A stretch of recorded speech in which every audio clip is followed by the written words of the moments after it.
Look at this. Look at me with my sounds. Haha. Check this out. This is just a stock image, but I'm still very proud of this screen. Finding some fun campfire noises. I wanted to make this just nice and cozy for you guys.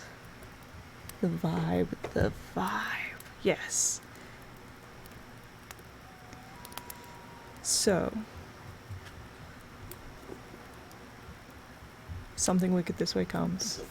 One of my all-time favorite stories, truly. Also, you're going to be hearing my cat, just so you know. Which you usually can anyway, but now my mic's turned up really loud. You'll really be able to hear him when he's complaining. Something Wicked. Yeah! I read it every October. We're starting it a little early simply because I'm not sure how fast I'm going to be able to get through it on stream. So, we'll see. But though I'm hoping that we'll be able to finish by around Halloween season. I don't mind hearing a cat. Wonderful. Excellent.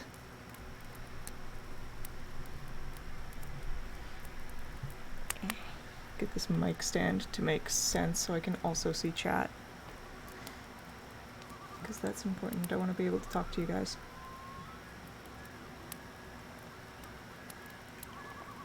Alright. Prologue. First of all, it was October, a rare month for boys. Not that all months aren't rare, but there be good, bad, and good, as the pirates say. Take September, a bad month. School begins. Consider August, a good month. School hasn't begun yet. July, well, July's really fine. There's no chance in the world for school. June, no doubting it, June's best of all, for the school doors spring wide and September's a billion years away. But you take October now. School's been on a month and you're riding easier in the rains, jogging along. You've got time to think of the garbage you'll dump on Old Man Prickett's porch, or the hairy ape costume you'll wear to the YMCA, the last night of the month. And if it's around October 20th and everything's smoky smelling and the sky orange and ash gray at twilight, it seems Halloween will never come in the fall of broomsticks and a soft flap of bedsheets around corners. But one strange, wild, dark, long year, Halloween came early. One year, Halloween came on October 24th, 3 hours after midnight. At that time, James Nightshade of 97 Oak Street was 13 years, 11 months, and 23 days old. Next door, William Holloway was 13 years, 11 months, and 24 days old. Both touched towards 14. It almost trembled in their hands. And that was the October week when they both grew up overnight and were never so young anymore. There's never been a moment in my life where I've gone, oh no, I hear/saw a streamer's cat. Awful. So true. Halloween came early sounds fantastic to me. It really does. Part 1, Arrivals. Chapter 1. The seller of lightning rods arrived just ahead of the storm. He came along the street of Greentown, Illinois, in the late, cloudy October day, sneaking glances over his shoulder. Somewhere, not so far back, vast lightning stomped the earth. Somewhere, a storm like a great beast with terrible teeth could not be denied. So the salesman jangled and clanged his huge leather kit in which oversized puzzles of ironmongery lay unseen, but which his tongue conjured from door to door until he came at last to a lawn which was cut all wrong. No, not the grass. The salesman lifted his gaze. But 2 boys, far up the gentle slope, lying on the grass. Of a like size and general shape, the boys sat carving twig whistles, talking of olden or future times, content with having left their fingerprints on every movable object in Greentown during the summer past, and their footprints on every open path between here and the lake and there and the river, since school began. Howdy, boys, called the man, all dressed in storm-colored clothes. Folks home? The boys shook their heads. Got any money yourselves? The boys shook their heads. Well, the salesman walked about 3 feet, stopped, and hunched his shoulders. Suddenly he seemed aware of the house windows or the cold sky staring at his neck. He turned slowly, sniffing the air. Wind rattled the empty trees. Sunlight, breaking through a small rift in the clouds, minted a few last oak leaves, all gold. But the sun vanished. The coins were spent. The air blew, gray. The salesman shook himself from the spell. The salesman edged slowly up the lawn. Boy, he said, what's your name?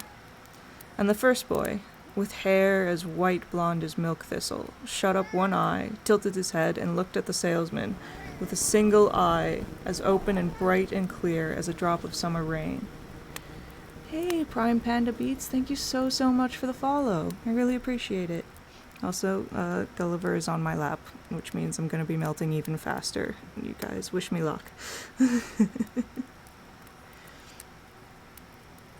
Will, he said. William Holloway. The storm gentleman turned. And you? The second boy did not move, but lay stomach down on the autumn grass, debating as if he might make up a name. His hair was wild, thick, and the glossy color of wax chestnuts. His eyes, fixed to some distant point within himself, were mint rock crystal green. At last he put a blade of dry grass in his casual mouth. Jim Nightshade, he said. The storm salesman nodded as if he had known it all along. Nightshade? That's quite a name. And only fitting, said Will Holloway.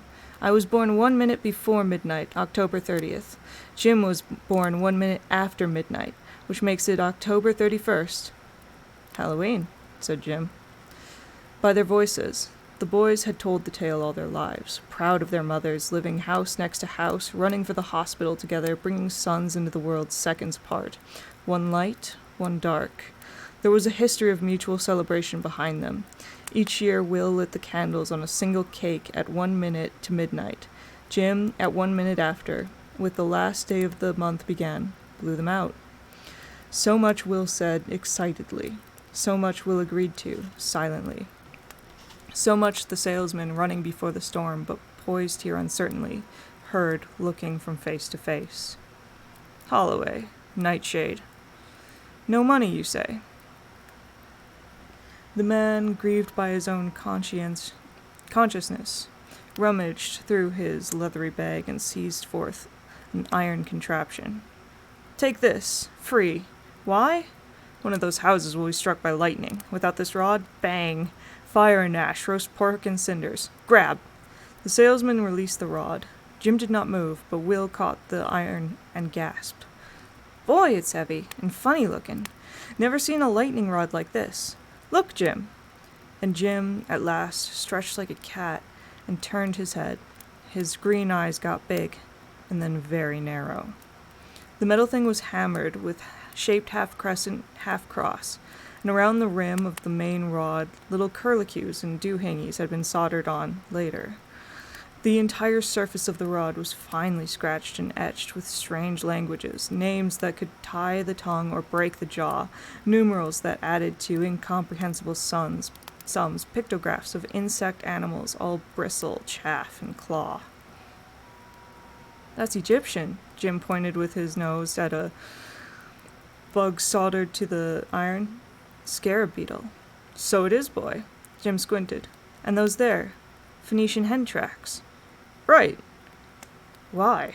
Asked Jim. Why? Said the man. Why the Egyptian, Arabic, Abyssinian, and Choctaw? Well, what tongue does the wind talk? What nationality is a storm? What country do rains come from? What color is lightning? Where does thunder go when it dies? Boys, you got to be ready in every dialect with every shape and form to hex the St. Elmo's fires. The balls of blue light that prowl the earth like sizzling cats. I got the only lightning rods in the world that hear, feel, know, and sass back any storm. No matter what tongue, voice, or sign. No foreign thunder so loud this rod can't soft-talk it. But Will was staring beyond the man now. Which, he said. Which house will it strike? Which? Hold on. Wait. The salesman searched deep in their faces. Some folks draw lightning. Suck it like cats suck baby's breath. Some folks' polarities are negative, some positive. Some glow in the dark, some snuff it out. You now, the two of you... What makes you so sure lightning... What makes you so sure lightning will strike anywhere around here? Said Jim suddenly, his eyes bright. The salesman almost flinched.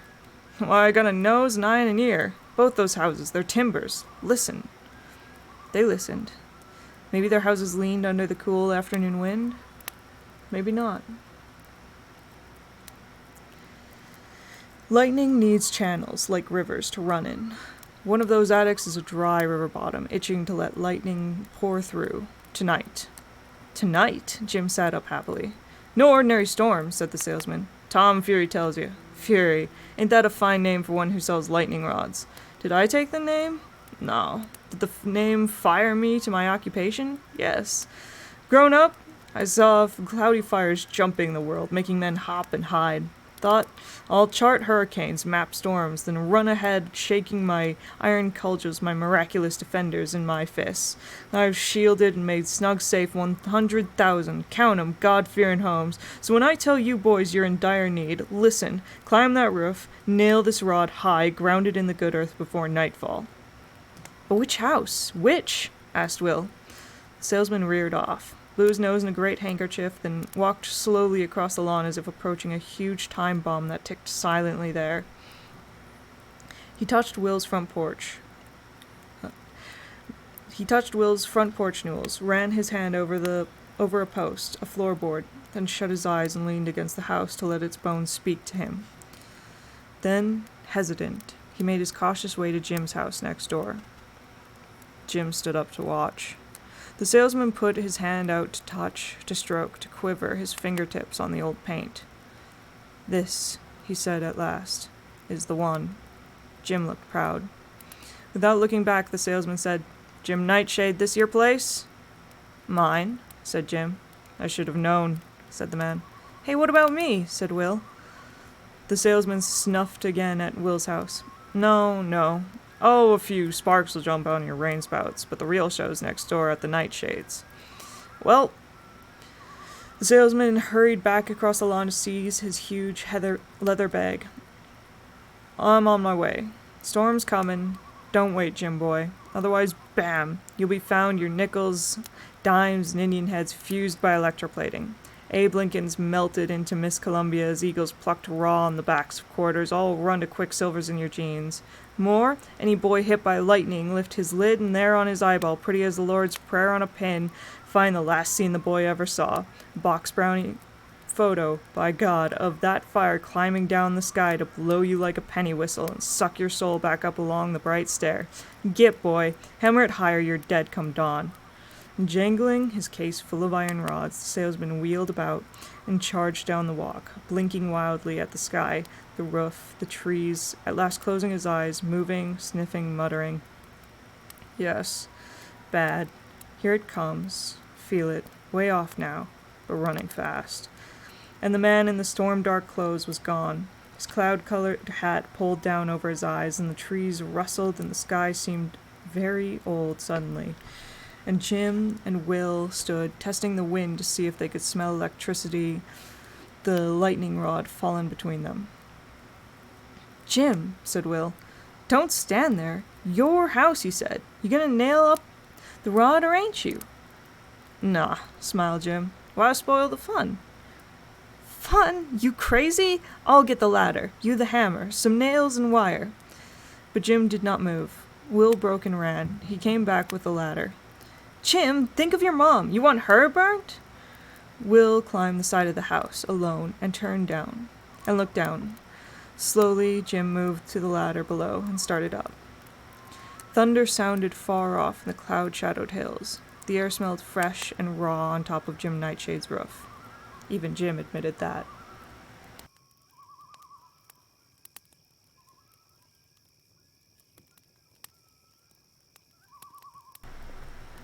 Chapter 2.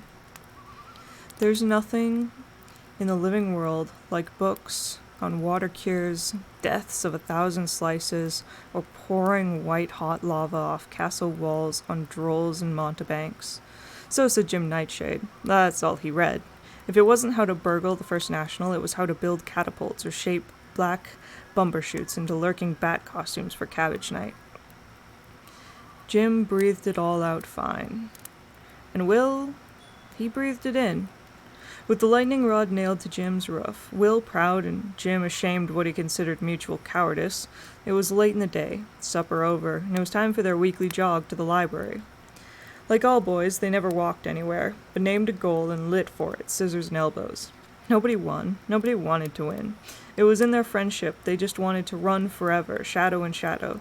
Their hands slapped library door handles together. Their chests broke track tapes together. Their tennis shoes beat parallel pony tracks over lawns, trimmed bushes, and squirreled trees. No one losing, both winning, thus saving their friendship for other times of loss. So it was on this night that blew warm, then cool, as they let the wind take them downtown at 8 o'clock. They felt the wings on their fingers and elbows flying, then suddenly plunged in new sweeps of air. The clear autumn river flung them headlong where they must go. Up steps, 3, 6, 9, 12, slap! Their palms hit the library door. Jim and Will grinned at each other. It was all so good, these blowing, quiet October nights in the library waiting inside now with its green-shaded lamps and papyrus dust. Jim listened. What's that? What, the wind? Like music. Jim squinted at the horizon. Don't hear no music. He shook his head. Gone, or it wasn't even there. Come on. They opened the door and stepped in. They stopped. The library deeps lay waiting for them. Out in the world not much happened, but here in the special night, a land bricked with paper and leather, anything might happen. Always did. Listen, and you hear 10,000 people screaming so high only dogs feathered their ears. A million folk ran toting cannons, sharpening guillotines.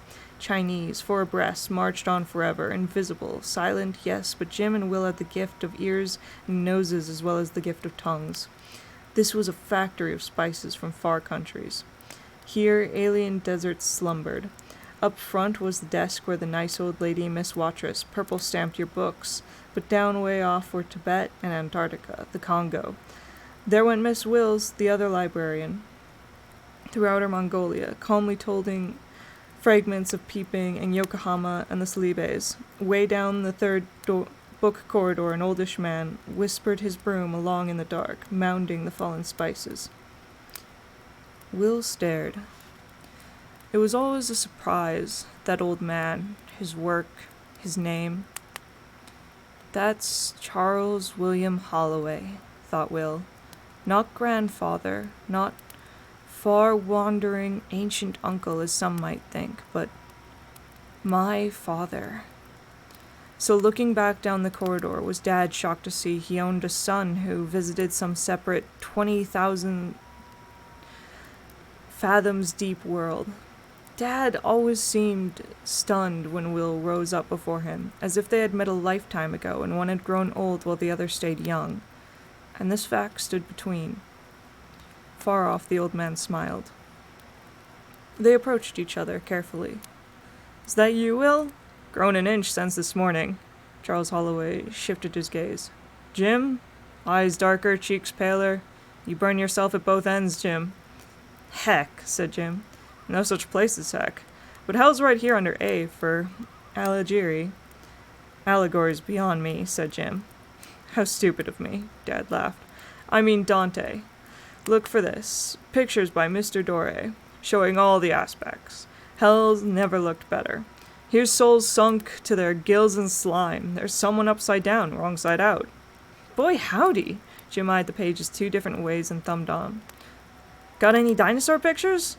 Dad shook his head. That's over in the next aisle. He strolled them around and reached out. Here we are. Pterodactyl Kite of Destruction.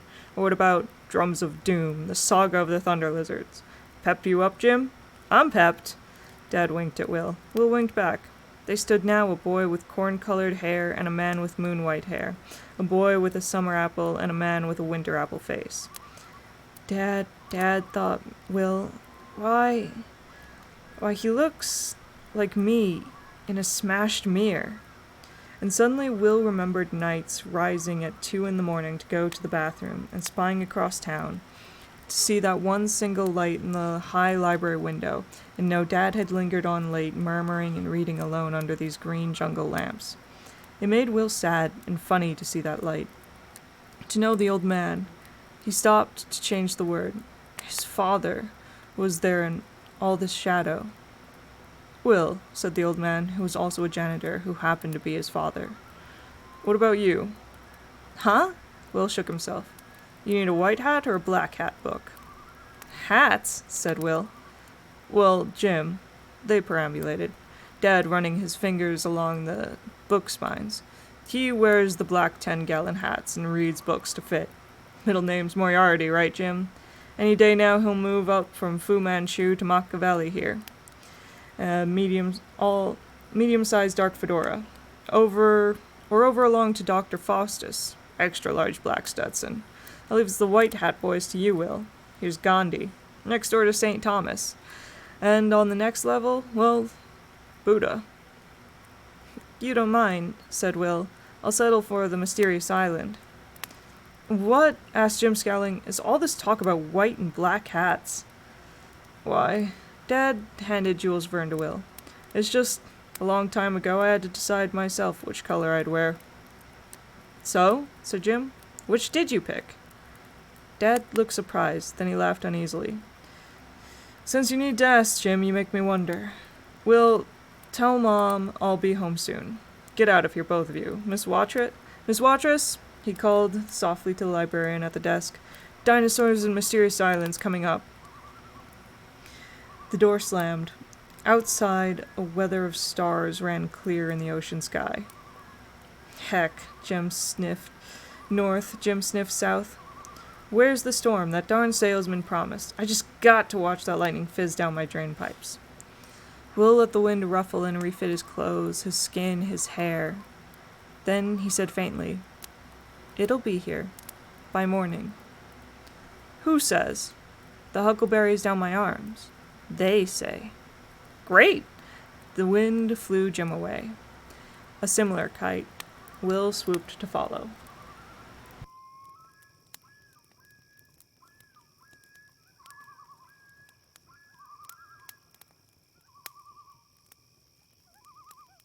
Chapter 3. Watching the boys vanish away, Charles Holloway suppressed a sudden urge to run with them, make the pack. He knew what the wind was doing to them, where it was taking them, to all the secret places that were never so secret again in life. Somewhere in him, a shadow turned mournfully over.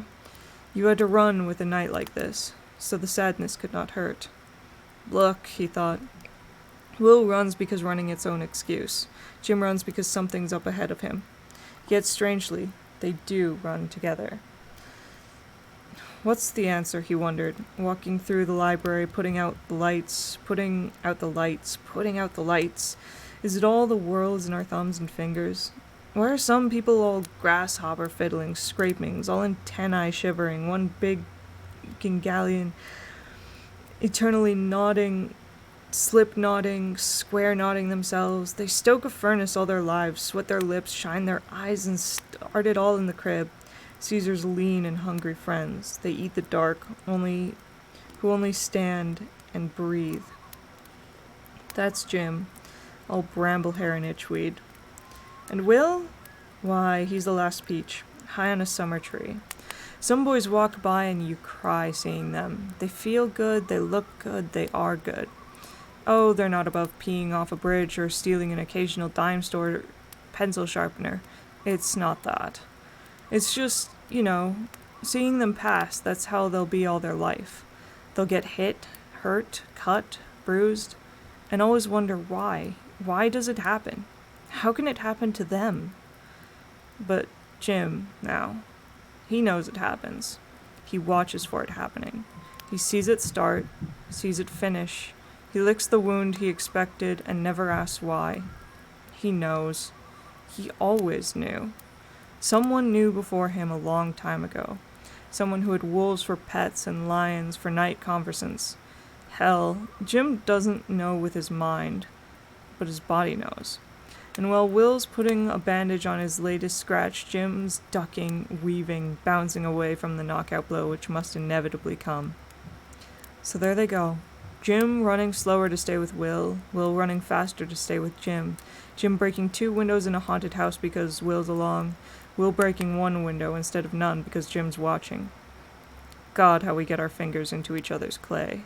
That's friendship, each playing the potter to see what shapes we can make of the other. Jim, Will, he thought, strangers. Go on, I'll catch up someday. The library door gasped open, slammed. 5 minutes later, he turned into the corner saloon for his nightly one and only drink, in time to hear a man say, I read when alcohol was invented, the Italians thought it was the big thing they'd be looking for centuries. The elixir of life. Did you know that? Nah. The bartender's back was turned. Sure, the man went on. Distilled wine. 9th, 10th century. Looked like water, but it burnt. I mean, it not only burnt the mouth and stomach, but you could set it on fire. So they thought they'd mixed water and fire. Fire water. The elixir vitae, by God. Maybe they weren't so far wrong thinking that it was the cure-all. The thing that worked miracles. Have a drink? I don't need it, said Holloway. But someone inside me does. Who? The boy I once was, thought Holloway, who runs like the leaves down the sidewalk autumn nights. But he couldn't say that. So he drank, eyes shut, listening to hear if that thing inside turned over again, rustling in the deep bonds that were stacked for burning, but never burned.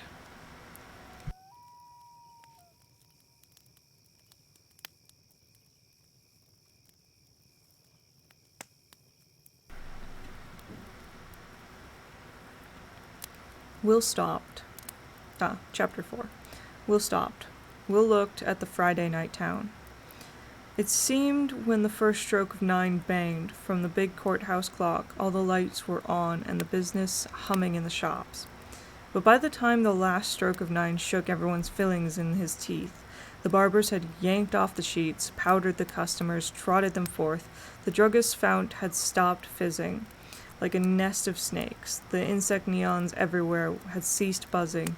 A vast glittering acreage of the dime store with its 10 billion metal, glass, and paper ornaments waited to be fished over suddenly blacked out. Shades slithered, doors boomed, keys rattled, their bones in locks. People fled with hordes of torn newspaper and mice nibbling at their heels.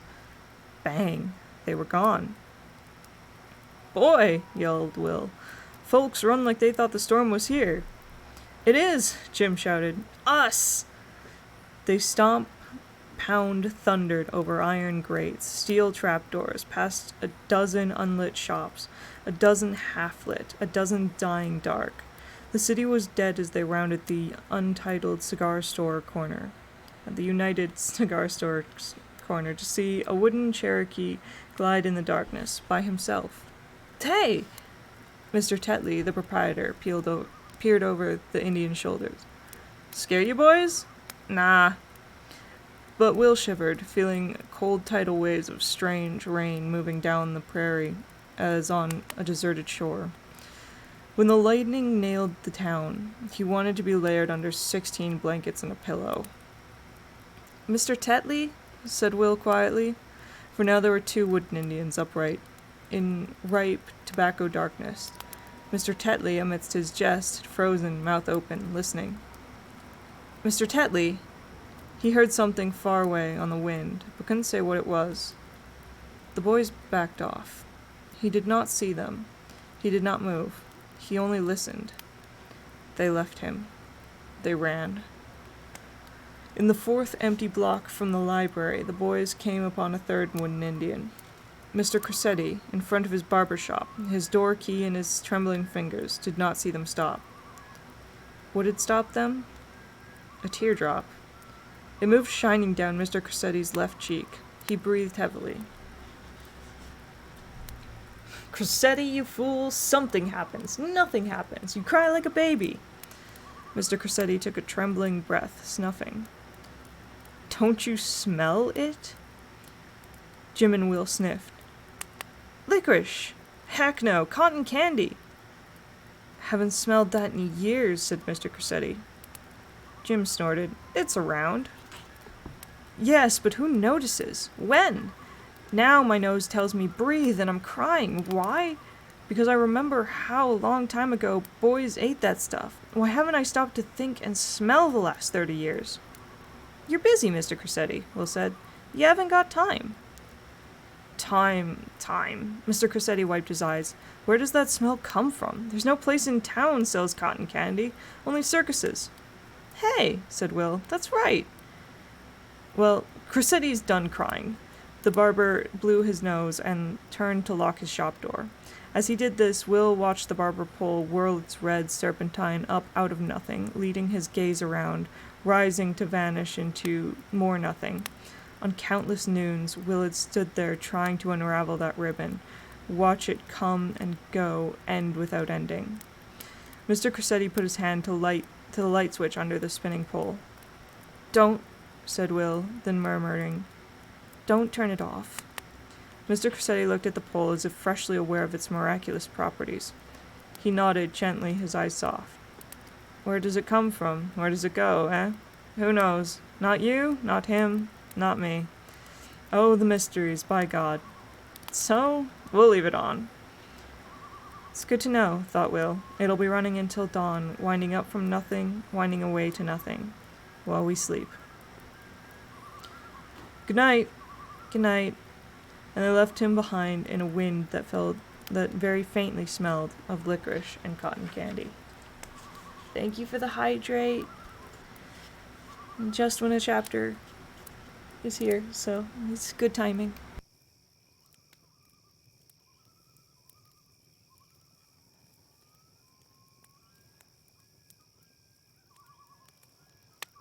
Hi, Zega.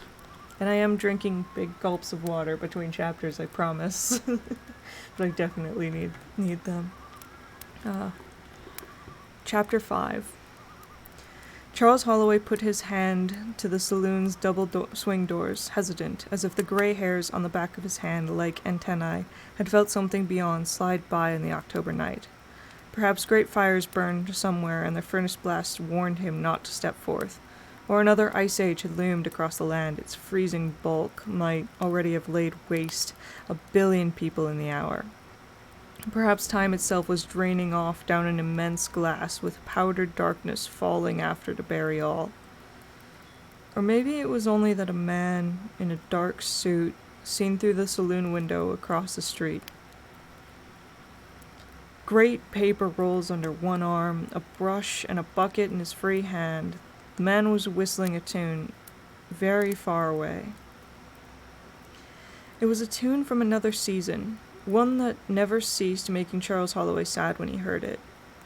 The song was incongruous for October, but immensely moving, overwhelming, no matter what day or month it was sung. And I don't actually know the song, so I'm not going to try to sing it, but I will read the lyrics for you because they're there. I heard the bells on Christmas Day, their old familiar carols play, and wild and sweet their words repeat, of peace on earth, goodwill to men. Charles Holloway shivered.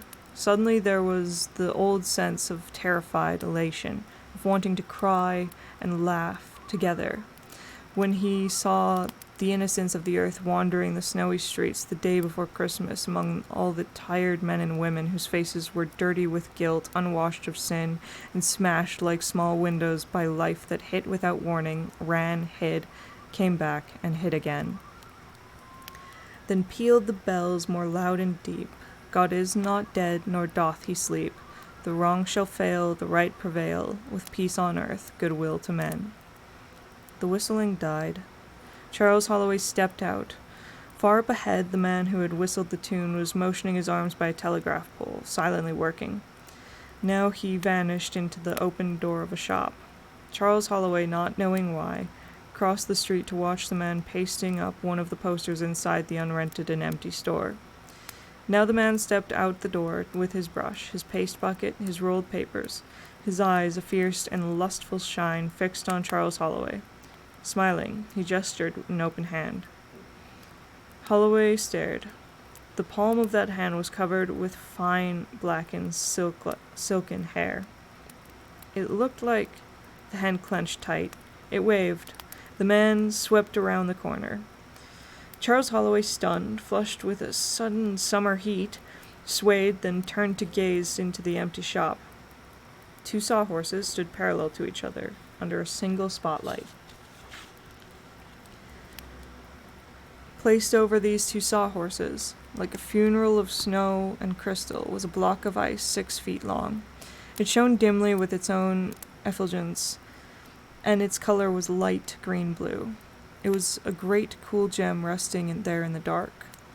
On a little white placard, at one side near the window, the following calligraphic message could be read by lamplight. Cougar and Dark's Pandemonium Shadow Show. Fantoccini Marionette Circus and your plain meadow carnival, arriving immediately. Here on display one of our many attractions. The most beautiful woman in the world. Holloway's eyes leapt to the poster on the inside of the window. The most beautiful woman in the world. And back to the cold, long block of ice.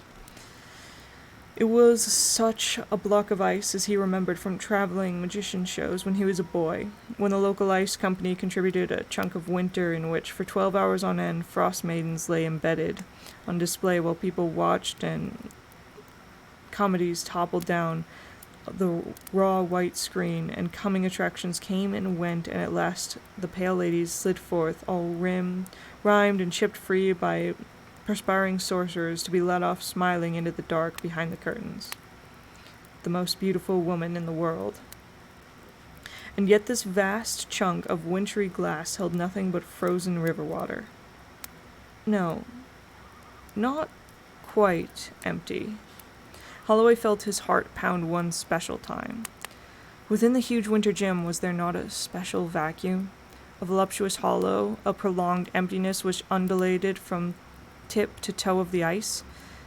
And wasn't this vacuum, this emptiness, waiting to be filled with summer flesh? Was it not shaped somewhat like a woman? Yes.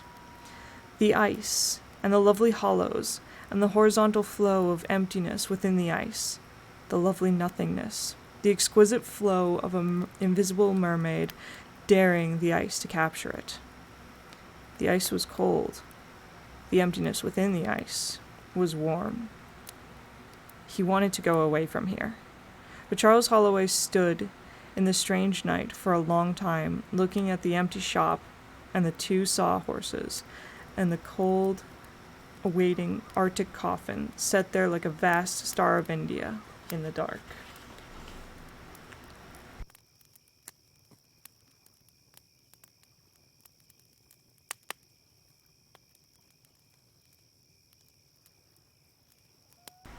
Chapter 6. Jim Nightshade stopped at the corner of Hickory and Main, breathing easily, his eyes fixed tenderly on the leafy darkness of Hickory Street. Will? No! Will stopped, surprised at his own violence. It's just there, the 5th house. Just 1 minute, Will, Jim pleaded softly. Minute? Will glanced down the street, which was the street of the theater. Until this summer, it had been an ordinary street where they stole peaches, plums, and apricots, each in its day. But late in August, while they were monkey climbing for the sourest apples, the thing happened, which changed the houses, the taste of the fruit, and the very air within the gossiping trees. Will, it's waiting. Maybe something's happening, hissed Jim. Maybe something is. Will swallowed hard and felt Jim's hand pinch his arm. For it was no longer the street of the apples, or plums, or apricots. It was the one house with a window at the side, and this window, Jim said, was a stage. With a curtain, the shade that is up. And in that room, on that strange stage, were the actors who spoke mysteries, mouthed wild things, laughed, sighed, murmured so much of it was whispers Will did not understand. Just one last time, Will. You know it won't be the last. Jim's face was flushed, his cheeks blazing, his eyes green glass fire. He thought of that night, them picking apples, Jim suddenly crying softly, "Oh, there!" And Will, hanging to the limbs of the tree, tight pressed, terribly excited, staring in at the theater. That peculiar stage where people, all unknowing, flourish shirts above their heads, let fall clothes to the rug, stood raw and animal crazy, naked like shivering horses, hands out to touch each other. What are they doing? Thought Will. Why are they laughing? What's wrong with them? What's wrong?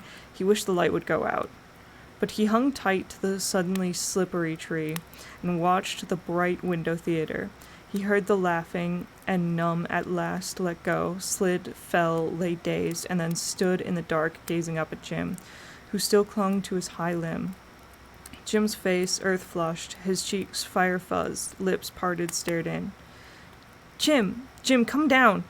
But Jim did not hear. "Jim!" And when Jim looked down, at last he saw Will as a stranger below, with some silly request to give off living and come down to earth. So Will ran off, alone, thinking too much, thinking nothing at all, not knowing what to think. "Will, please." Will looked at Jim now, and the library books in his hands. "We been to the library, ain't that enough?" Jim shook his head. "Carry these for me." He handed Will his books and trotted softly off under the hissing, whispering trees. 3 houses down, he called back, "Will, you know what you are? A darn old dimwit Episcopal Baptist." Then Jim was gone. Will seized the books tight to his chest. They were wet from his hands. "Don't look back," he thought. I won't." And looking only toward home, he walked that way, quickly. Chapter 7.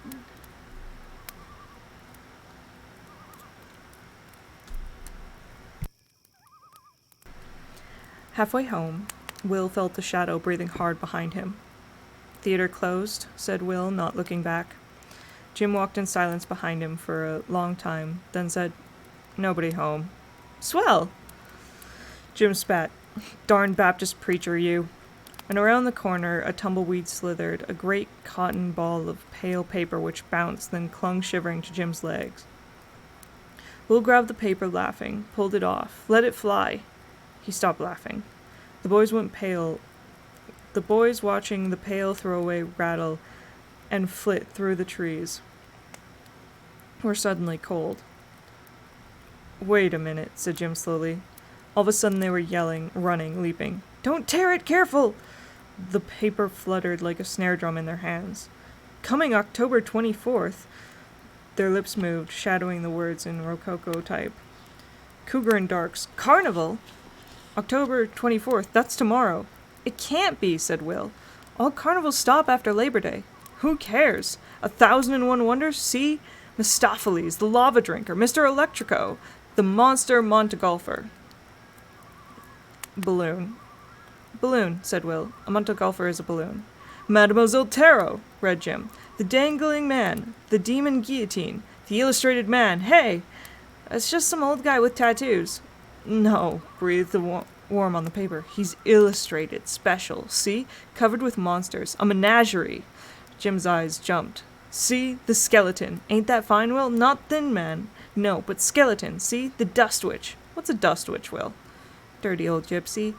"No." Jim squinted off, seeing things. "A gypsy that was born in the dust, raised in the dust, and someday winds back up in the dust. Here's more. Egyptian mirror maze. See yourself 10,000 times. St. Anthony's Temple of Temptation."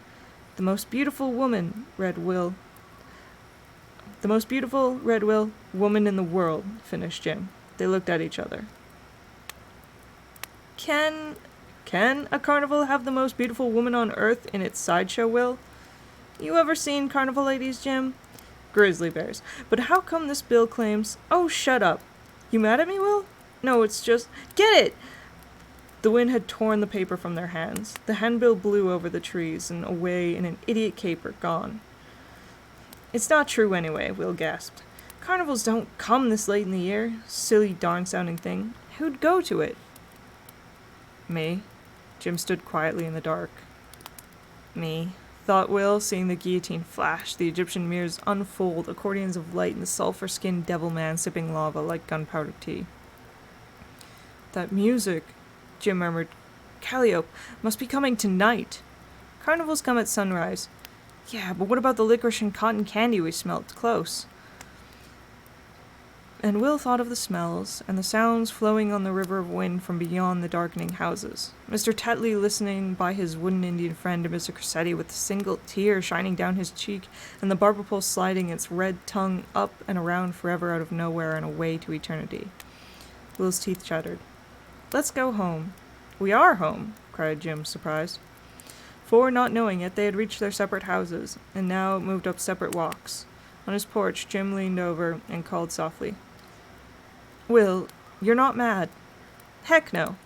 We won't go by that street, that house, the theater again. For a month. A year, I swear. Sure, Jim. Sure. They stood with their hands on the doorknobs of their houses, and Will looked up at Jim's roof where the lightning rod glittered against the cold stars. The storm was coming. The storm wasn't coming. No matter which, he was glad Jim had that grand contraption up there. Night. Night. Their separate doors slammed.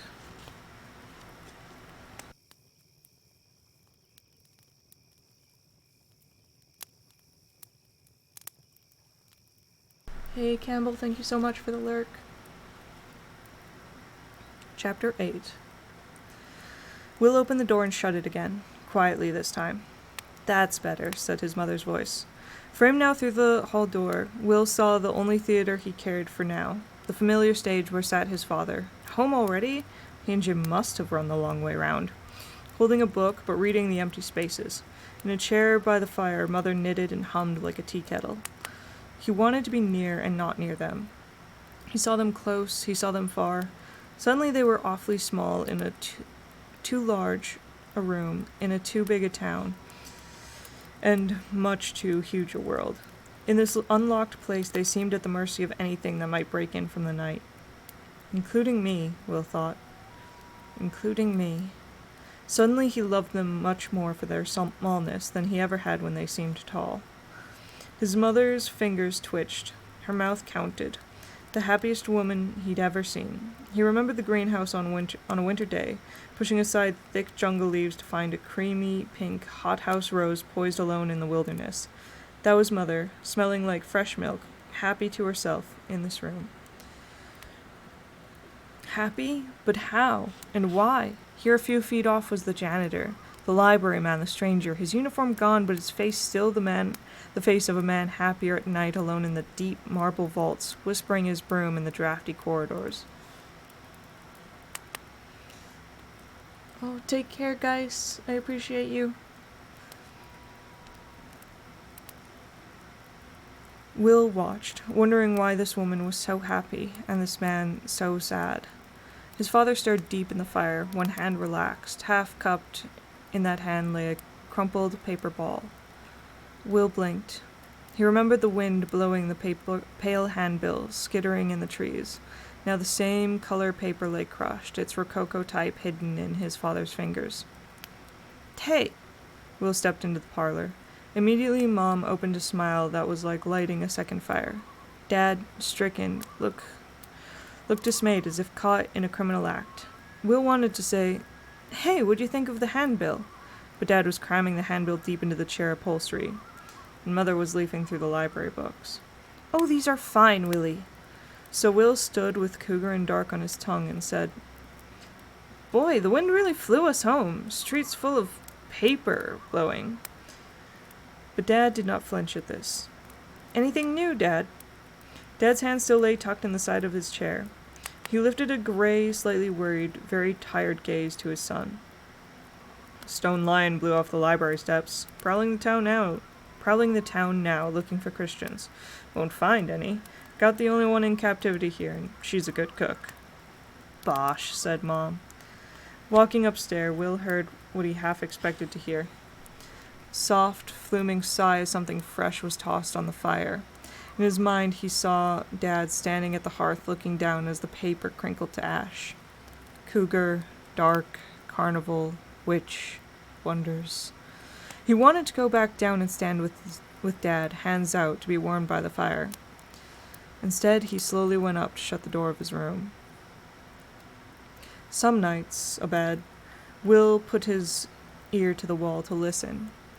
And if his folks talked things that were right, he stayed, and if not right, he turned away. If it was about time and the passing of years, or himself, or their town, or just the general inconclusive way God ran the world, he listened warmly, comfortably, secretly, for it was usually Dad talking. He could not often speak with Dad anywhere in the world, inside or out, but this was different. There was a thing in Dad's voice, up, over, down, easy as a hand winging soft in the air, like a white bird describing flight patterns, made the ear want to follow and the mind's eye to see. And the odd thing in Dad's voice was the sound truth makes being said, the sound of truth in a wild roving land of city or plain country lies, will spell any boy. Many nights Will drowsed this way, his senses like stopped clocks, long before the half-singing voice was still. Dad's voice was a midnight school, teaching deep fathom hours, and the subject was life. So it was this night. Will's eyes shut, head leaned to the cool plaster. At first Dad's voice, a Congo drum, boomed softly, horizons away. Mother's voice. She used her water-bright soprano in the Baptist choir, did not sing, yet sang back replies. Will imagined Dad sprawled, talking to the empty ceiling. Will makes me feel so old. A man should play baseball with his son. Not necessary, said the woman's voice kindly. You're a good man. In a bad season. Hell, I was 40 when he was born. And you? Who's your daughter, people say. God, when you lie down your thoughts turn to mush. Hell. Will heard the shift of weight as Dad sat up in the dark. A match was being struck. A pipe was being smoked. The wind rattled the windows. Man with posters under his arm. Carnival, said his mother's voice. This late in the year? Will wanted to turn away but couldn't. Most beautiful woman in the world, Dad's voice murmured. Mother laughed softly. You know I'm not. No, thought Will. That's from the handbill. Why doesn't Dad tell?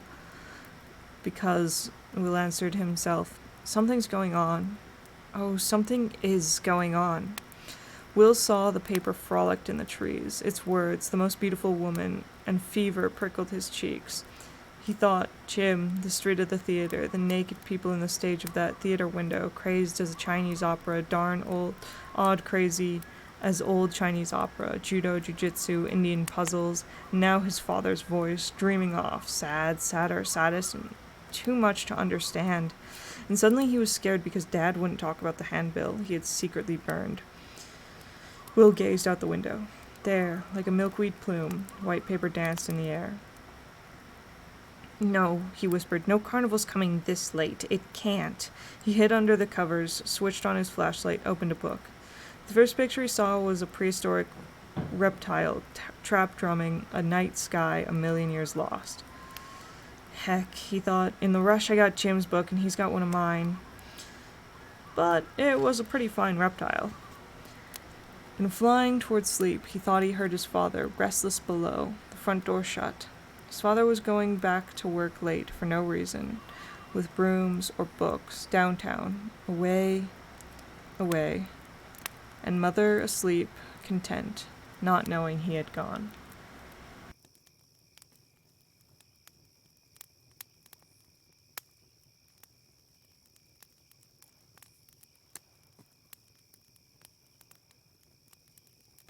Oof.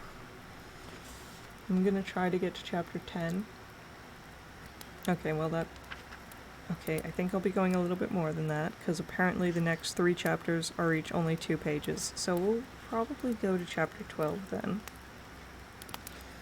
But yeah, my voice is gonna kick out here pretty soon, I think, so just wanted to let you guys know. This will be a shorter stream than normal, but just because, like, my voice can only do about hour and a half of this. So I hope you guys are okay with that. Chapter 9. No one else in the world had a name came off so well the tongue. Jim Nightshade, that's me. Jim stood tall and now lay long in bed, strung together by marsh grass, his bones easy in his flesh easy on his bones. The library books lay unopened by his relaxed right hand. Waiting, his eyes were dark as twilight, with shadows under the eyes from the time his mother said he had almost died when he was 3 and still remembered. His hair was dark autumn chestnut, and the veins in his temples and brow and in his neck and ticking in his wrists and on the backs of his slender hands, all these were dark blue. He was marbled with dark, was Jim Nightshade, a boy who talked less and smiled less as the years increased. The trouble with Jim was he looked at the world and could not look away. And when you never look away all your life, by the time you're 13 you have done 20 years taking in the laundry of the world. Will Holloway, it was in him young to always look just beyond, over, or to one side. So at 13 he had saved up only 6 years of staring. Jim knew every centimeter of his shadow, could have cut it out of tar paper, furled it, and run it up a flagpole, his banner. Will, he was occasionally surprised to see his shadow following him somewhere, but that was that. Jim, you awake? Hi, Mom. A door opened and now shut. He felt her weight on the bed. Why, Jim, your hands are ice. You shouldn't have the window so high. Mind your health. Sure. Don't say sure that way. You don't know until you've had 3 children and lost all but one. Never gonna have any, said Jim. You just say that. I know it. I know everything. She waited a moment. What do you know? No use making more people. People die. His voice was very calm and quiet, almost sad. That's everything. Almost everything. You're here, Jim, and if you weren't, I'd given up long ago. Mom, a long silence. Can you remember Dad's face? Do I look like him? The day you go away is the day he leaves forever. Who's going away? Why, just laying there, Jim. You run so fast. I never saw anyone move so much, just sleeping. Promise me, Jim. Wherever you go and come back, bring lots of kids. Let them run wild. Let me spoil them someday. I'm never going to own anything can hurt me. You're going to collect rocks, Jim. You going to collect rocks, Jim? No. Someday you've got to be hurt. No, I don't. He looked at her. Her face had been hit a long time ago. The bruises had never gone from around her eyes. You'll live and get hurt, she said in the dark. But when it's time, tell me. Say goodbye. Otherwise I might not let you go. Wouldn't that be terrible, to just grab a hold? She rose up suddenly and put the window down. Why do boys want their windows open wide? Warm blood. Warm blood. She stood alone. That's the story of all our sorrows, and don't ask why. The door shut.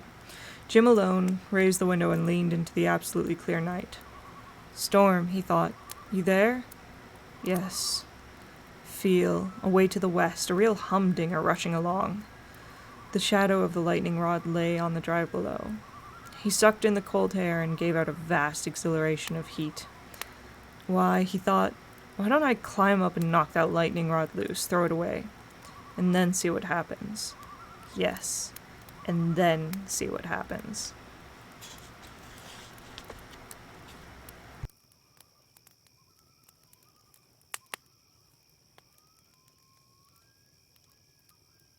Chapter 10. Just after midnight, shuffling footsteps. Along the empty street came the lightning rod salesman. His leather valise swung almost empty in his baseball mitt hand, his face at ease. He turned a corner and stopped. Paper-soft white moths tapped at the empty store window, looking in. And in the window, like a great coffin boat of star-colored glass, beached on 2 sawhorses, lay a chunk of Alaska Snow Company ice, chopped to a size great enough to flash in a giant's ring. And sealed in this ice was the most beautiful woman in the world. The lightning rod salesman's smile faded. In the dreaming coldness of ice, like someone fallen and slept in snow avalanches, 1,000 years forever young, was this woman. And she was as fair as this morning, and fresh as tomorrow's flowers, and lovely as any maid when a man shuts up his eyes and traps her in cameo perfection on the shell of his eyelids. The lightning rod salesman remembered to breathe. Once, a long time ago, among the marbles of Rome and Florence, he had seen women like this, kept in stone instead of ice. Once wandering in the Louvre, he had found women like this, washed in summer color and kept in paint. Once as a boy, sneaking the cool grottos behind a motion picture theater screen, on his way to a free seat, he had glanced up, and there, towering, flooding the haunted dark screen, seen a woman's face as he had never seen it before, of such size and beauty, built of milk bone and moon flesh, as to freeze him there alone behind the stage, shadowed by the motion of her lips, the bird-wing flicker of her eyes, the snow-pale death shimmering illumination from her cheeks. So, from other years, there jumped forth images which flowed and found new substance here within the ice. What color was her hair? It was blonde to whiteness, and might take any color, once set free of cold. How tall was she? The prism of ice might well multiply her size or diminish her as you moved this way or that before the empty store, the window, the night soft rap tapping, ever fingering, gently probing moths. Not important. Far above all, the lightning rod salesman shivered. He knew the most extraordinary thing. If by some miracle her eyelids should open within that sapphire, and she should look at him, he knew what color her eyes would be. He knew what color her eyes would be. If one were to enter this lonely night shop, if one were to put forth one's hand, the warmth of that hand would... what? Melt the ice.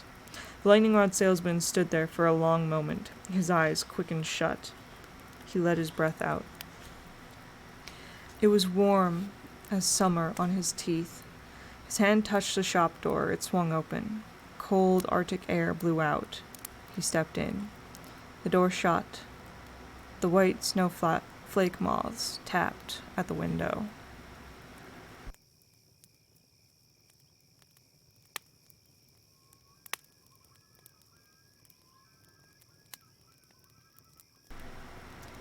Chapter 11. Midnight then, and 3 clocks chimed, on toward 1 and 2, and then 3 in the deep morning, and the peals of the great clocks shaking dust off old toys in high attics, and shedding silver off old mirrors, yet in higher attics, and stirring up dreams about clocks in all the beds where children slept. Will heard it. Muffled away in the prairie lands, the chuffing of an engine, and the slow following dragon glide of a train. Will sat up in bed. Across the way, like a mere image, Jim sat up too. The calliope began to play, oh so softly, grieving to itself, a million miles away. In a single motion, Will leaned from his window, as did Jim. Without a word they gazed over the trembling surf of trees. The rooms were high, as boys' rooms should be.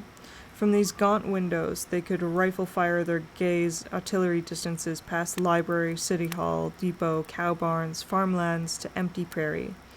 There, on the world's rim, the lovely snail gleam of railway tracks ran, flinging wild gesticulations of lemon or cherry-colored semaphore to the stars. There, on the precipice of earth, a small steam feather uprose like the first of a storm cloud yet to come. The train itself appeared link by link, engine, coal car, and numerous and numbered, all asleep and slumbering, dream-filled cars that followed the firefly-sparked churn, chant, drowsy autumn, hearth-fire roar. Hellfires flushed the stunned hills. Even at this remote view, one imagined men with buffalo-haunched arms shoveling back meteor falls of coal into the open boilers of the engine. The engine! The boys vanished and came back to lift binoculars. The engine! Civil War, no other stack like that since 1900. The rest of the train, all of it's old. The flags, the cages, it's the carnival. They listened. At first Will thought he heard the air whistling fast in his nostrils. But no, it was the train. The calliope sighing, weeping on that train. Sounds like church music. Hell, why would a carnival... No. Sounds like church music. Hell, why would a carnival play church music? Don't say hell, hissed Will. Hell. Jim ferociously leaned out. I've saved up all day. Everyone's asleep, so... Hell! The music drifted by their windows. Goose pimples rose big as boils on Will's arms. That is church music. Changed. For cry, I'm froze. Let's go watch him set up. At 3 a.m.? At 3 a.m. Jim vanished. For a moment, Will watched Jim dance around over there, shirt uplifted, pants going on, while off in the night country, panting, churning, was this funeral train, all black-plumed cars, licorice-colored cages, and a sooty... I'm gonna say calliope. Yeah, I keep reading it as Calliope and Calliope at the Calliope and Calliope at the same time, and neither, and that, just Calliope. Come on, Cain, you can read. Calliope clamoring, banging, 3 different hymns, mixed and lost, maybe not there at all. Here goes nothing. Jim slipped down his drain pipe on his house toward the sleeping lawns. Jim, wait!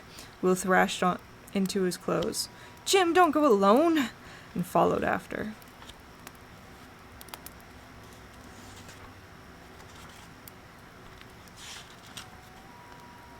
I'm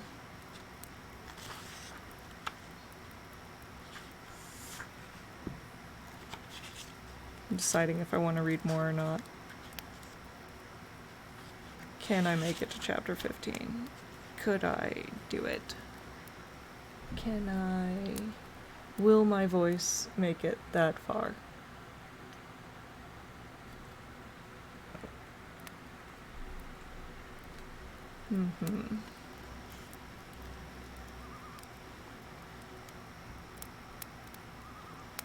Oh, I only just now noticed the elongate the bones. I'm sorry, Prime Panda. But I will definitely do that. It's definitely a good thing for me to do.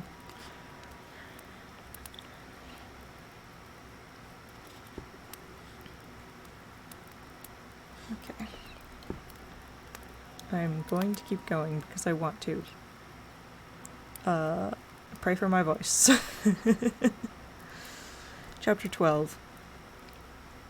Sometimes you see a kite so high, so wise, it almost knows the wind. It travels, then chooses to land in one spot and no other, and no matter how you yank, run this way or that, it will simply break its cord, seek its resting place, and bring you bloodmouth running.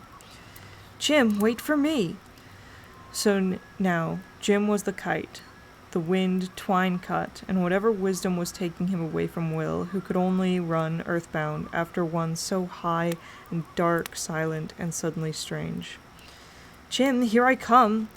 And running, Will thought, boy, it's the same old thing. I talk, Jim runs. I tilt stones, Jim grabs the cold junk under the stones and lickety-split. I climb hills, Jim yells off church steeples. I got a bank account and Jim's got the hair on his head and the yell in his mouth, the shirt on his back, and the tennis shoes on his feet. How come I think he's richer? Because, Will thought, I sit on a rock in the sun and old Jim, he prickles his arm hairs by moonlight and dances with hop toads. I tend cows, Jim tames Gila monsters. Fool, I yell at Jim. Coward, he yells back. And here we go. And they ran from town, across fields, and both froze under a rail bridge with the moon ready beyond the hills, and the meadows trembling with a fur of dew. Wham! The carnival train thundered the bridge. The calliope wailed. There's no one playing it. Jim stared up. Jim, no jokes. Mother's honor, look.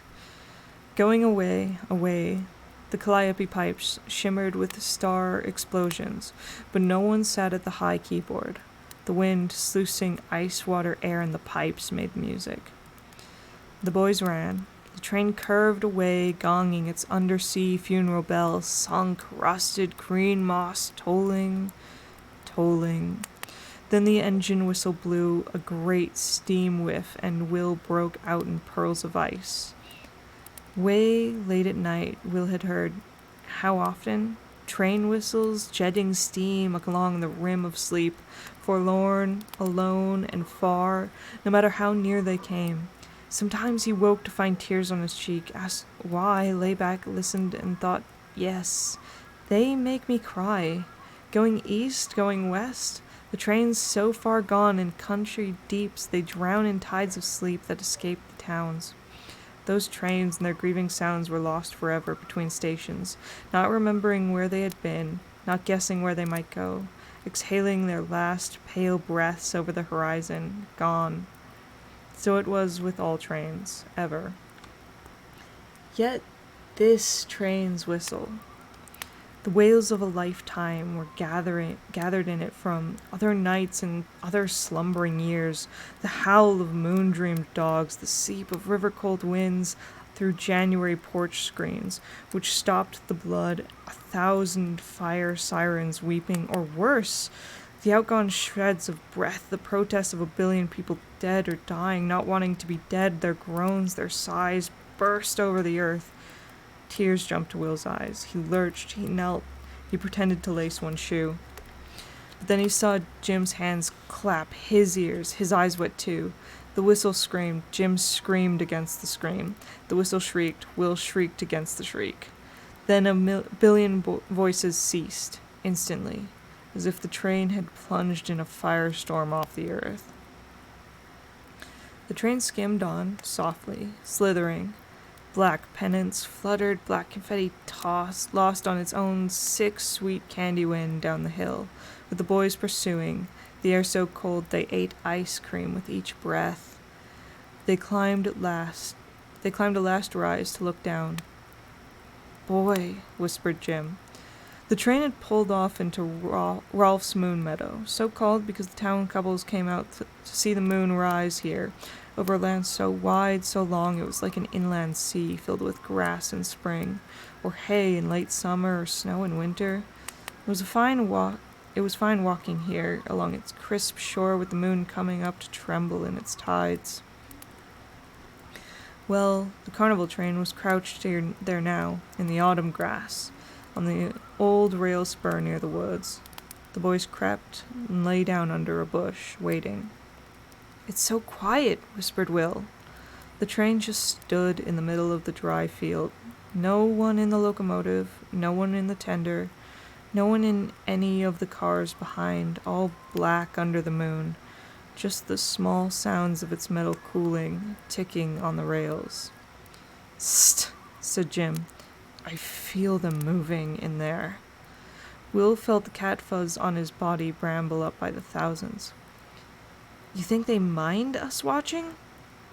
"Maybe," said Jim happily. "Then why the noisy calliope?" "I figure that," Jim smiled. "I'll tell you. Look." Whisper. As if exhaling itself straight down from the sky, a vast, moss-green balloon touched at the moon. It hovered 200 yards above and away, quietly riding the wind. The basket under the balloon. Someone in it. But then a tall man stepped down from the train caboose platform like a captain assaying the tidal weathers of this inland sea. All dark suit, shadow-faced, he waded to the center of the meadow, his shirt as black as the gloved hands he now stretched to the sky. He gestured once, and the train came to life. At first a head lifted in one window, then an arm, then another head like a puppet in a marionette theater. Suddenly 2 men in black were carrying a dark tent pole out across the hissing grass. It was the silence that made Will pull back, even as Jim leaned forward, eyes moon bright. A carnival should be all growls, roars, like timberlands stacked, bundled, rolled and crashed, great explosions of lion dust, men ablaze with working anger, pop bottles jangling, horse buckets shivering, engines and elephants in full stampede through rains of sweat, while zebras neighed and trembled like cage trapped in cage. But this was like old movies. The silent theater haunted with black and white ghosts, silvery mouths opening to let moonlight smoke out, gestures made in silence so hushed you could hear the wind fizz the hair on your cheeks. More shadows rustled from the train, passing the animal cages where darkness prowled with unlit eyes, and the calliope stood mute, save for the faintest idiot tune the breeze piped wandering up the flues. The ringmaster stood in the middle of the land. The balloon, like a vast moldy green cheese, stood fixed to the sky. Then darkness came. The last thing Will saw was the balloon swooping down as clouds covered the moon. In the night, he felt the men rush to unseen tasks. He sensed the balloon like a great, fat spider fiddling with the lines and poles, rearing a tapestry in the sky. The clouds arose. The balloon sifted up. In the meadow stood the skeleton main poles and wires of the main tent, waiting for its canvas skin. More clouds poured over the white moon. Shadowed, Will shivered. He heard Jim crawling forward, seized his ankle, felt him stiffen. "Wait," said Will. "They're bringing out the canvas." "No," said Jim. "Oh, no." For somehow, instead, they both knew. The wires, high flung on the poles, were catching swift clouds, ripping them free from the wind in streamers which, stitched and sewn by some great monster shadow, made canvas and more canvas as the tent took shape. And last there was the clear water sound of vast flags blowing. The motion stopped. The darkness within darkness was still.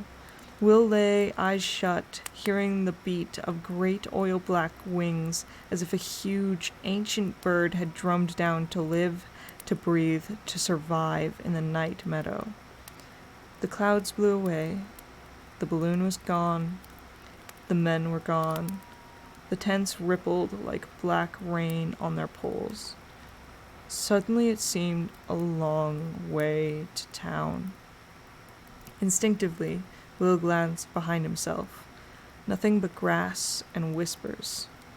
Slowly he looked back at the silent, dark, seemingly empty tents.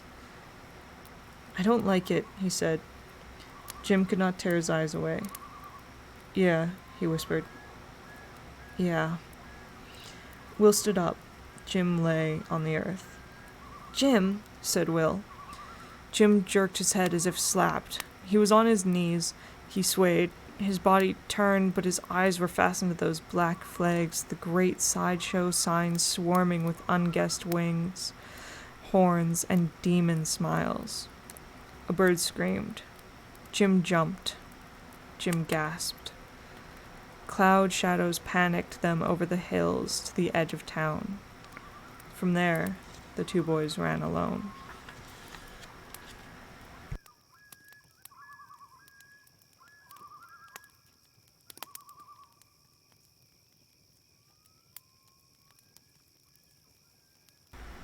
Chapter 13. The air was cold, billowing in through the wide open library window. Charles Holloway had stood there for a long time.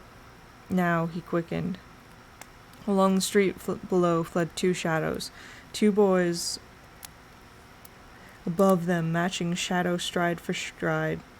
They softly printed the night air with treads. "Jim!" cried the old man. "Will!" But not aloud. The boys went away toward home. Charles Holloway looked out into the country. Wandering alone in the library, letting his broom tell him things no one else could hear, he had heard the whistle and the disjointed calliope hymns. 3, he said now, half aloud. 3 in the morning. In the meadow, the tents and the carnival waited for someone, anyone, to wade along the grassy surf. The great tents filled like bellows. They softly issued forth exhalations of air that smelled like ancient yellow beasts. But only the moon looked in that hollow dark, the deep caverns. Outside, night beasts hung in mid-gallop on a carousel.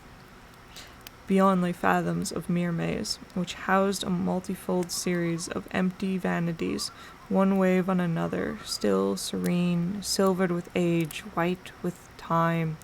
Any shadow at the entrance might stir reverberations, the color of fright, unraveled, deep-buried moons. If a man stood there, would he see himself unfolded away A billion times to eternity? Would a billion images look back, each face, and the face after, and the face after that, oldest? Would he find himself lost in a fine dust, way off, deep down there? Not 50, but 60. Not 60, but 70. Not 70, but 80, 90, 99 years old? The maze did not ask. The maze did not tell. It simply stood and waited like a great Arctic floe. 3 o'clock. Charles Holloway was cold. His skin was suddenly a lizard skin. His stomach filled with blood turned to rust. His mouth tasted of night damps. Yet he could not turn away from the library window. Far off, something glittered in the meadow. It was moonlight, flashing on great glass. Perhaps the light said something. Perhaps it spoke in code. I'll go there, thought Charles Holloway. I won't go there. I like it, he thought. I don't like it. A moment later, the library door slammed. Going home, he passed the empty store window. Inside stood 2 abandoned sawhorses. Beneath lay a pool of water. In the water floated a few shards of ice. In the ice were a few long strands of hair. Charles Holloway saw, but chose not to see. He turned and was gone. The street was soon as empty as the hardware store window. Far away in the meadow, shadows flickered in the mirror maze, as if parts of someone's life, yet unborn, were trapped there, waiting to be lived. So the maze waited, its cold gaze ready for so much as a bird to come look, see, and fly away shrieking. But no bird came.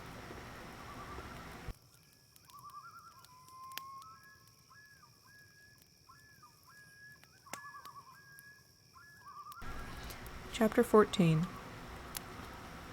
3, a voice said. Will listened, cold but warming, glad to be in with a roof above, floor below, wall and door between, too much exposure, too much freedom, too much night. 3. Dad's voice, home now, moving down the hall, speaking to himself. 3. Why, thought Will, that's when the train came. Had Dad seen? Heard?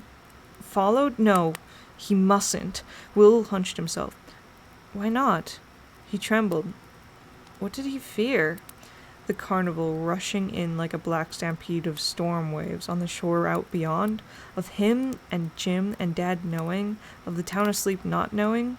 Was that it? Yes. Will buried himself deep. Yes. 3.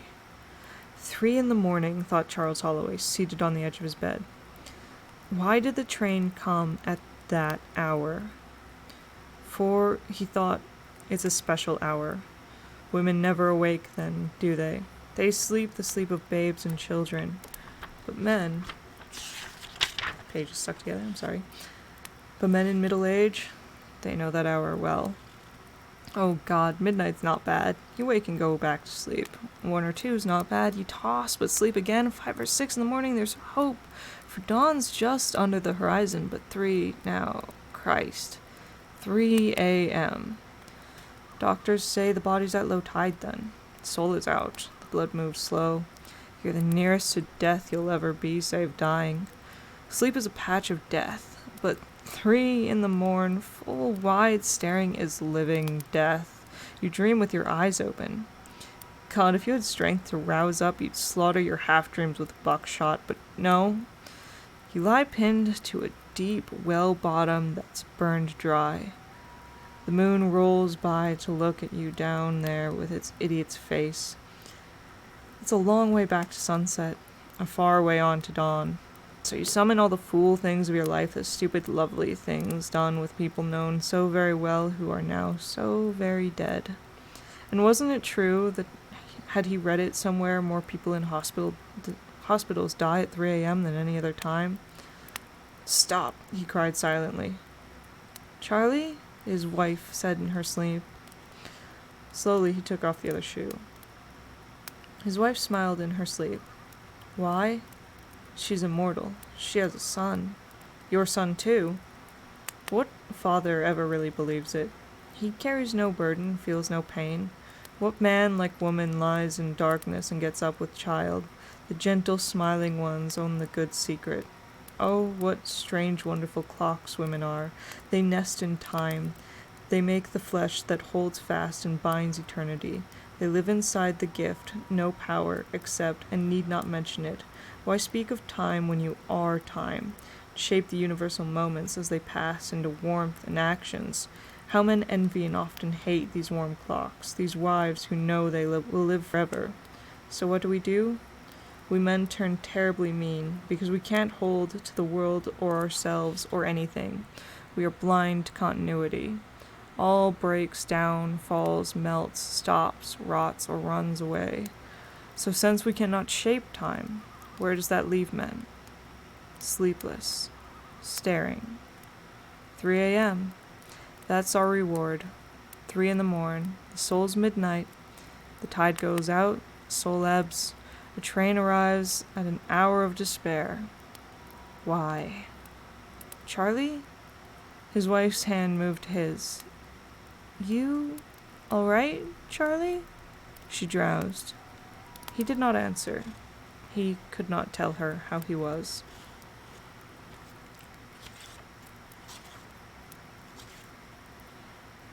Alright. We're gonna read one more chapter, okay? Alright, friends? Then I'm definitely gonna be done.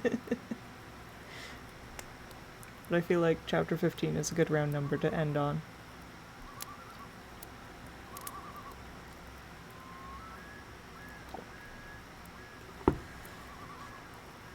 Chapter 15. Also, a quick comment about that last chapter. I really like a lot of the stuff about the idea of like waking up in the middle of the night and like dealing with all of your anxieties and stuff like that. But the gender stuff is, this book was written, I believe, in the late 50s, early 60s, and it shows in a lot of parts, so bear with it on that. There's nothing I can do about that, but it's spooky. Wow, this story is a lot. It is a lot, and it just gets to be more. There's a lot of philosophy in this book that I really do enjoy. Bearing with it. Thank you. Thank you for understanding as well. It's, I really enjoy a lot of aspects of the story, but it's good to bear in mind the time period that it was written in. And I'm not going to take those out, so I've got 5 books that have the same problems. Yeah, it happens. But it's such a good spooky book. I really love it. Okay, last chapter before my voice just dies. Chapter 15. The sun rose yellow as a lemon. The sky was round and blue. The birds looped clear water songs in the air. Will and Jim leaned from their windows. Nothing had changed, except the look in Jim's eyes. "Last night," said Will. "Did it or didn't it happen?" They both gazed toward the far meadows. The air was sweet as syrup. They could find no shadows anywhere, even under the trees. 6 minutes, cried Jim. 5. 4 minutes later, cornflakes lurching in their stomachs, they frisked the leaves to a fine red dust going out of town. With a wild flutter of breath, they raised their eyes from the earth they had been treading, and the carnival was there. Hey! For the tents were lemon like the sun, brass like wheat fields a few weeks ago. Flags and banners bright as bluebirds snapped above lion-colored canvas. From booths painted cotton candy colors, fine Saturday smells of bacon and eggs, hot dogs, pancakes swam the wind. Everywhere ran boys. Everywhere. Sleepy fathers followed. It's just a plain old carnival, said Will. Like heck, said Jim. We weren't blind last night. Come on. They marched 100 yards straight on and deep into the midway. And the deeper they went, the more obvious it had been. The more obvious it became, they would find no nightmen cat-treading balloon shadow, while strange tents plumed like thunderclouds. Instead, Close up, the carnival was mildew rope, moth-eaten canvas, rain-worn, sun-bleached tinsel. The sideshow paintings hung like sad albatrosses on their poles, flapped and let fall flakes of ancient paint, shivering and at the same time revealing the unwondrous wonders of a thin man, fat man, needlehead, tattooed man, hula dancer. They prowled on, but found no mysterious midnight spheres of evil gas tied by mysterious oriental knots to daggers plunged in dark earth. No maniac ticket-takers bent on terrible revenges. The calliope by the ticket booth neither screamed deaths nor hummed idiot songs to itself. The train pulled off on a spur in the warming grass. It was old, yes, and welded tight with rust, but looked like a titanic magnet that had collected to itself from locomotive boneyards across 3 continents, drive shafts, flywheels, smokestacks, and hand-me-down second-rate nightmares. It did not cut a black and mortuary silhouette. It asked permission but to lie dead in autumn strewings, so much tired steam and iron gunpowder blowing away. Jim! Will! Here came Miss Foley, their 7th grade schoolteacher, along the midway, all smiles. Boys, she said, what's wrong? You look as if you lost something. Well, said Will, last night, did you hear that calliope? Calliope? No. Then why are you out here so early, Miss Foley? Asked Jim. I love carnivals, said Miss Foley, a little woman lost somewhere in her gray 50s, beaming around. I'll buy hot dogs and you eat while I look for my fool nephew. You seen him? Nephew? Robert. Staying with me a few weeks. Father's dead, mother's sick in Wisconsin. I took him in. He ran out here early today, said he'd meet me. But you know, boys. My, you look glum. She shoved food at them. Eat. Cheer up. Ride'll open in 10 minutes. Meantime, I think I'll spy through that mirror maze and... No, said Will. No what? Asked Miss Foley. No mirror maze, Will swallowed. He stared at the fathoms of reflections. You could never strike bottom there. It was like winter, standing tall, waiting to kill you with a glance. Miss Foley, he said at last, and wondered to hear his mouth say it. Don't go in there. Why not? Jim peered fascinated into Will's face. Yeah, tell us. Why not? People get lost, said Will lamely. All the more reason. Robert might be wandering loose and not find his way out if I don't grab his ear. Never can tell. Will could not take his eyes off the millions of miles of blind glass. What might be swimming around in there? Swimming? Miss Foley laughed. What a lovely mind you have, Willie.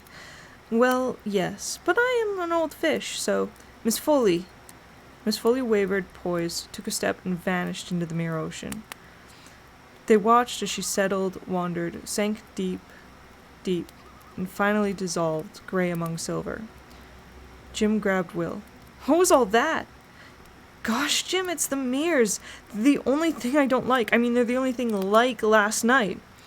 Boy, you've been out in the sun, snorted Jim. That maze there is... His voice trailed off. He sniffed the cold air blowing out as from an ice house between the tall reflections. Jim, you were saying? But Jim said nothing. After a long time he clapped his hand to the back of his neck. It really does, he cried in soft amaze. What does? Hair. Read it all my life in scary stories. It stands on end. Mine's doing it now. Gosh, Jim, so's mine. They stood entranced with the delicious cold bumps on their necks, and suddenly stiffened small hairs quilled up over their scalps. There was a flourish of light and shadow. Bumping out through the mirror maze, they saw 2, 4, a dozen Miss Foleys. They didn't know which one was real, so they waved to all of them. But none of the Miss Foleys saw or waved back. Blind she walked. Blind she tacked her nails to cold glass. Miss Foley! Her eyes flexed wide from the blasts of photographic powder. Her eyes flexed wide as from blasts of photographic powder were skinned white like a statue's. Deep under the glass she spoke, she murmured, she whimpered. Now she cried, now she shouted, now she yelled. She knocked glass with her head, her elbows tilted drunken as a light blind moth raised her hands in claws. "Oh God, help!" she wailed. "Help! Oh God!" Jim and Will saw their own faces pale, their own eyes wide in the mirrors as they plunged. "Miss Foley, here!" Jim cracked his brow. "This way!" But Will found only cold glass. A hand flew from empty space, an old woman's hand sinking for the last time. It seized anything to save itself. The anything was Will. She pulled him under. "Will! Jim! Jim!" And Jim held him. And he held her and pulled her free of the silently rushing mirrors coming in from the desolate seas. They stepped into sunlight. Miss Foley, one hand to her bruised cheek, bleated, muttered, then laughed quickly, then gasped and wiped her eyes. Thank you, Will, Jim. Oh, thank you. I'd have drowned. Oh, Will, you were right. My God, did you see her? She's lost, drowned in there, poor girl. Oh, the poor, lost, sweet. Save her. Oh, we must save her. Miss Foley, boy, you're hurting. Will firmly removed her fist from clenching the flesh of his arm. There's no one in there. I saw her, please. Look, save her. Will jumped to the maze entrance and stopped. The ticket taker gave him an idle glance of contempt. Will backed away to Miss Foley. I swear, no one went in ahead or after you, ma'am. It's my fault. I joked about the water. You must have gotten mixed up, lost, and scared. But if she heard, she went on biting the back of her hand. Her voice, the voice of someone come out of the sea after no air, a long dread, deep, time deep.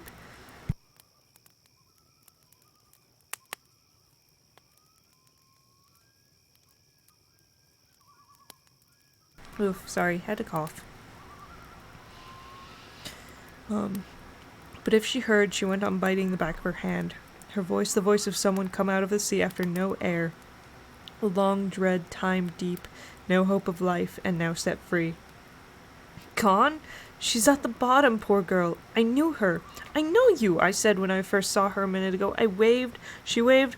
Hello. I ran. Bang. I fell. She fell.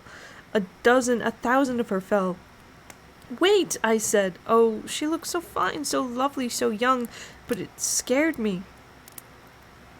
What are you doing here? I said. Why, I think she said, I'm real, you're not.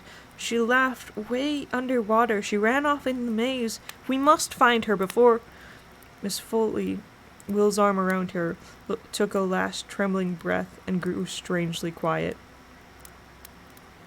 Jim was staring deep into those cold mirrors, looking for sharks that could not be seen. Miss Foley, he said, what did she look like? Miss Foley's voice was pale but calm. The fact is, she looked like myself many, many years ago. I'll go home now, she said. Miss Foley will... No, stay. I'm just fine. Have fun, boys. Enjoy. And she walked slowly away, alone, down the midway. Somewhere a vast animal made water. Ammonia made the wind turn ancient as it passed. I'm leaving, said Will. Will, said Jim. We're staying until sundown, boy. Dark sundown, and figure it all. You chicken? No, murmured Will, but... Anybody want to dive back in that maze? No, yes, Gulliver. I hear you. Yep, I'm almost done. Yep. Hello. You're okay. Jim gazed fiercely deep into the bottomless sea, where now only the pure light glanced back at itself, held up emptiness upon emptiness, beyond emptiness before their eyes. Nobody. Jim let his heart beat twice. I guess. Alright, and that is the end of that chapter. He's not okay. Needs love now. Gonna die. True. Yeah, he's curled up on my lap now. Because of course he is. but that is definitely all my voice can take. I'm very proud of myself for making it to chapter 15. Yeah, I had to do a heckin' coffin fit there for a minute, so we're gonna be done now. But thank you guys so much for joining me. I hope you enjoyed this. This is kind of a test stream. I'm thinking about doing more of these, but we'll see how well this book does. Because this is what I wanted to do anyway and was excited to do. But I do really enjoy reading aloud to people, so we'll see if this is something that people enjoy hearing, or if this is just going to be a one-off, and we'll only do this book. But, I hope to see you guys later. This is a relatively short stream, so the people I was lurking on before should still be going. Come here. Thanks, Cain, this was nice. And I'm glad. I really wanted to do it and like have it be super chill.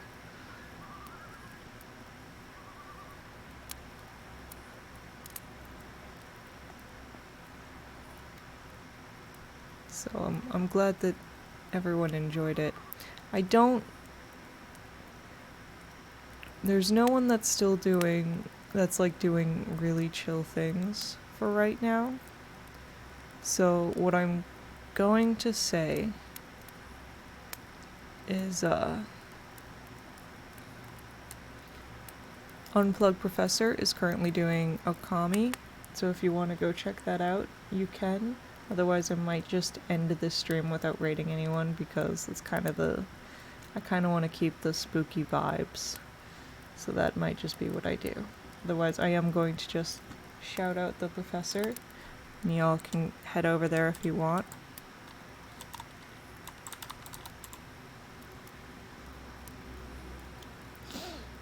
But yeah, I think that's going to be it for me tonight. Thank you so much for joining me, and hopefully we will be able to continue this soon. Have a good and spooky night. And I will talk to you guys later.